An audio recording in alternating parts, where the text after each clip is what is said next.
तो चलिए हम लोग 15 चौपाई कर चुके हैं, अब 16वीं करेंगे, जिसमें कि हनुमान जी के गुणों का, उनके कृत्यों का वर्णन हो रहा है हनुमान चालीसा में। तुम उपकार सुग्रीव ही कीन्हा, राम मिलाए राजपद दीना। अब हनुमान जी ने क्या किया, अभी तो उनकी तारीफ हो गई। अच्छा, इस बात को आप घर जाके दोबारा पढ़िएगा जरूर, कैसे हनुमान जी से श्री राम प्रभावित हुए, खुद अपने हृदय से लगाया, अपने कंठ से लगाया और उनके हृदय में विराज गए, वो अपना स्थान वहां पे बना लिया उन्होंने। इतनी खूबसूरत, इतनी सौंदर्य से भरी हुई ये बातें थी। यहाँ पे अब वो क्या बता रहे हैं, तुलसीदास जी क्या कह रहे हैं कि तुमने भी बहुत सबकी मदद करी है। हनुमान जी से कह रहे हैं तुमने उपकार किया है। किसी की सहायता आप करो तो उसको कहते हैं कि उपकार करना। किसके ऊपर उपकार किया? सुग्रीव के ऊपर। अब देखिए सुग्रीव कौन है? एक हारा हुआ भाई है, पिछड़ा हुआ है, कमजोर है। उसका भाई जो बाली है वो बल में भी ज्यादा है, बुद्धि में भी ज्यादा है। उसने सुग्रीव को निकाल दिया। मतंग ऋषि के श्राप के अनुसार इनको ऋषिमुख पर्वत पर रहना था, जहां बाली का प्रवेश नहीं था, इसलिए वहां छुप के रहने लगे। और हनुमान जी सुग्रीव के मंत्री थे। जब हनुमान जी को रामचरितमानस में उनको बताया गया है, आए हैं वो, तो उस समय वो सुग्रीव के मंत्री हैं हनुमान जी। और क्योंकि वहां जंगल है, जंगल में सब वानर रहते थे।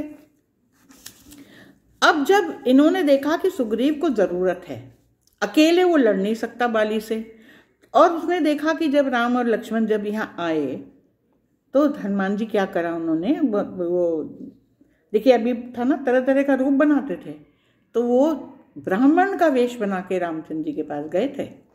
और फिर जब उनको उन्होंने समझाया और कहा कि चलिए, सुग्रीव से कहा चलो मिला देते हैं, तो तुमने क्या किया, राम मिलाए, उनसे मिलवा दिया। हालांकि सुग्रीव को देखिए विश्वास भी नहीं था रामचंद्र जी के ऊपर, अरे ये तो वनवासी हैं, ये लड़के हैं दोनों, क्या करेंगे ये। और फिर उनसे तो बल्कि ये भी कहा कि प्रूव करके दिखाइए, आप में इतनी शक्ति है कि आप बाली से लड़ पाएंगे। तो रामचंद्र जी ने एक बाण चलाया था और 7 पेड़ एक साथ, मतलब उनको परीक्षा देनी पड़ी कि मैं हाँ हूँ बलवान। और तब सुग्रीव को समझ में आया। खैर उन्होंने सुग्रीव की मदद करी और उनको राजपद दिला दिया। तो आपने जो कमजोर है, सुग्रीव कमजोर था, और सबसे बड़ी बात सुग्रीव की क्या थी कि उसकी पत्नी का बाली ने हरण कर लिया था। तो इसलिए सुग्रीव की सहायता करना तो बनता था, उसको दे दिया उन्होंने। और अगली फिर चौपाई में क्या कहा, तुम उपकार सुग्रीव ही कीना, राम मिलाए राजपद दीना। और किसको मदद करी, तुमरो मंत्र विभीषण माना, लंकेश्वर भय सब जग जाना। उनको भी राजा बना दिया, लंकेश्वर बना दिया, लंका का राजा बना दिया। तुम्हारे मंत्र विभीषण ने माना। जब ये लंका गए तो विभीषण से मिले। विभीषण को क्या मंत्र इन्होंने दिया था कि राम की शरण में जाओ, राम की शरण में जाओ। विभीषण अपने भाई को छोड़ के जाना नहीं चाह रहे। देखिए ये पूरी जो राम कथा है ये भाइयों की कथा है। अयोध्या में 2 भाई हैं, राम और लक्ष्मण। किष्किंधा में 2 भाई हैं, बाली और सुग्रीव। लंका में 2 भाई हैं, रावण और कुंभकर्ण का नाम आता है, लेकिन रावण और विभीषण। विभीषण भी अपने भाई को बहुत प्यार करता था, लेकिन वो उसकी गलत आदत से सहमत नहीं थे विभीषण, तो इसलिए वो उनके मन में द्वंद्व रहता था। तो हनुमान जी ने कहा कि जब दुष्ट अपनी प्रकृति नहीं बदलते तो फिर तुम राम की शरण में जाओ, कोई वो बताएंगे तरीका कैसे करो। बोले मैं ये अगर लंका छोड़ के चला जाऊं तो मैं जाऊं कहाँ, यहाँ मेरा घर है, मेरा परिवार है, मेरे भाई हैं, वो जो राजा हैं, तो क्या करूं। और रावण खुद भाई उनके कुबेर थे, लंका कुबेर ने बसाई थी, लेकिन रावण ने अपने भाई को निकाल दिया। और उधर अयोध्या में क्या था, एक राज था, यहाँ राज के पीछे झगड़ा हो रहा था, वहां एक राज था। जब परिस्थिति आई, राम ने कहा ठीक है रावण भरत को राजा बना दो। भरत ने कहा नहीं, मैं ऑफिशियल बना रहूंगा, मैं राजा नहीं बनूंगा, राम की प्रतिष्ठा करूंगा, उनको बना। यहाँ तक कि जो टीकाकार पश्चिम के हैं, वेस्टर्न जो टीकाकार हैं जिन्होंने कि इसकी टीका लिखी है, कई जगह उन्होंने लिखा है कि रामचरितमानस में कुछ कुछ पात्र काल्पनिक हैं, भरत जैसा कोई पात्र है ही नहीं, क्योंकि संस्कृति में, सिविलाइजेशन में ऐसा व्यक्ति संभव ही नहीं है जिसको कि इतनी बड़ी नगरी का राज्य मिले और वो राज्य छोड़ दे और बैठा रहे कि दूसरे की प्रतीक्षा में। देखिए, ये लोग उस सभ्यता के वासी हैं जहां गद्दी के लिए मुगल पीरियड में तो और भी ज्यादा था, भाई भाई को मार डालता है, वो बाप को कैद कर देते। वहां रिश्तों का या मनुष्यता का या मानवता का कोई मूल्य ही नहीं है, तो वो ये इस मूल्य को धारण ही नहीं कर पाते कि क्या किसी सभ्यता में ऐसा होता है कि एक भाई दूसरे भाई को के लिए राज्य छोड़ दे, दोनों एक दूसरे के लिए छोड़ दें और 14 साल तक उस राज्य पे कोई राज ही नहीं कर रहा है, एक प्रतीक रखा है खाली। उनके समझ में ये बात नहीं आती और इसीलिए वो कहते हैं कि ये कभी स्टोन एज में कभी कोई चीज ऐसी रही होगी तो ये भारतवासी और हिंदू सभ्यता एकदम बिल्कुल प्राचीन पुराने काल की है, आजकल जमाने में ऐसा नहीं हो सकता। ये कॉन्सेप्ट ही वो समझने को तैयार नहीं, क्योंकि उनकी सभ्यता में नहीं होता। तो यहाँ पे हम लोग तो जानते हैं ना, तो इसलिए उन्होंने बल्कि एक जगह ये कहा कि तुम भरत सम भाई, लक्ष्मण सम भाई नहीं कहा। जितना त्याग और जितनी सेवा और जितना प्रेम भरत का है कोई कम नहीं है, वो उदाहरण देने की चीज है। तो यहाँ पे इन्होंने क्या बताया कि विभीषण को भी तुमने मंत्र दिया था, सुग्रीव को भी दिया, और दोनों जने को वो हुआ क्या, मतलब फायदा हुआ, दोनों जनों को रामचंद्र जी ने राजा बना दिया। और कैसे बने? आपके कारण। अच्छा, अब एक बहुत महत्वपूर्ण चौपाई है, यह है 18वीं चौपाई। युग सहस्त्र योजन पर भानु, लील्योता ही मधुर फल जानू।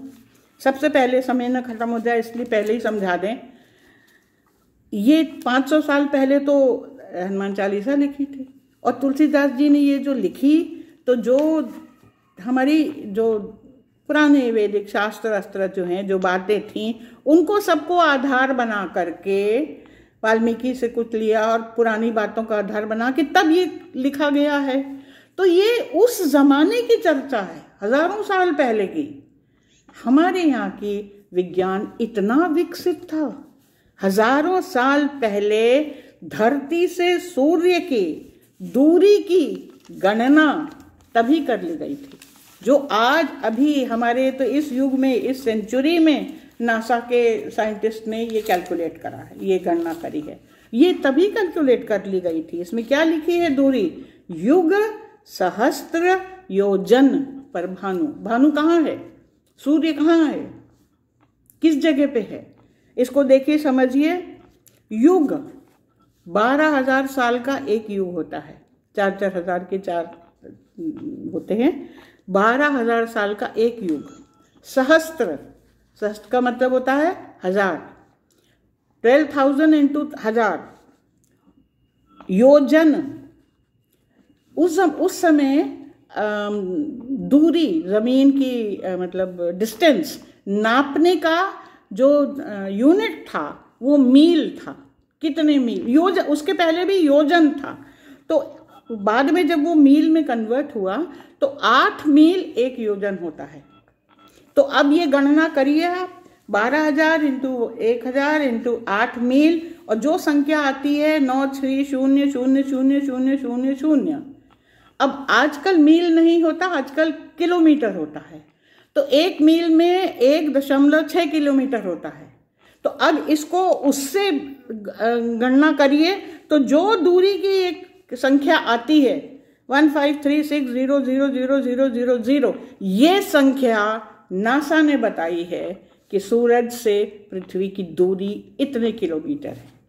अब बताइए, अब आपका मस्तक झुकेगा नहीं श्रद्धा से, मान से, गर्व से कि ये हमारे यहाँ लिखा हुआ, और कई साल पहले, तब चाहे दूरबीन में ना रही होगी, खगोल शास्त्री कैसे सब गणना, कितनी हमारा विज्ञान विकसित था तब उस जमाने में।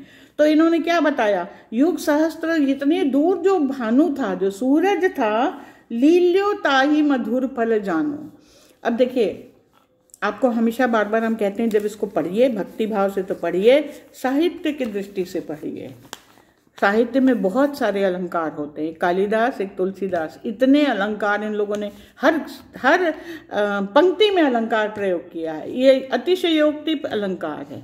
हम लोग भी तो बात करते हैं कि जैसे मान लीजिए कि किसी का इम्तहान है, हमारी बहन का इम्तहान है, 24 घंटा पढ़ती रहती। अब हमको ये बताना कि वो बहुत पढ़ती है, तो हम क्या कहेंगे, इतना ये किताब को चाट जाती है कि ऐसा लगता है कि घोट के पी जाएगी।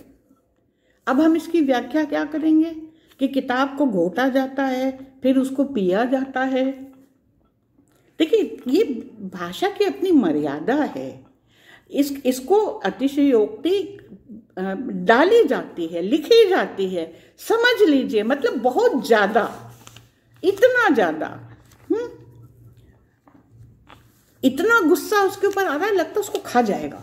तब खा जाएगा क्या मतलब हुआ, अति हो रही है तो कह दिया जाता है। इसी प्रकार इन्होंने कहा कि लील्यो ताहि मधुर फल जानू, सूर्य के प्रकाश, उसकी रश्मि, उसका तेज, उसका प्रभाव, उसका जो कुछ उसका संचालन है, कितना तेजस्वी।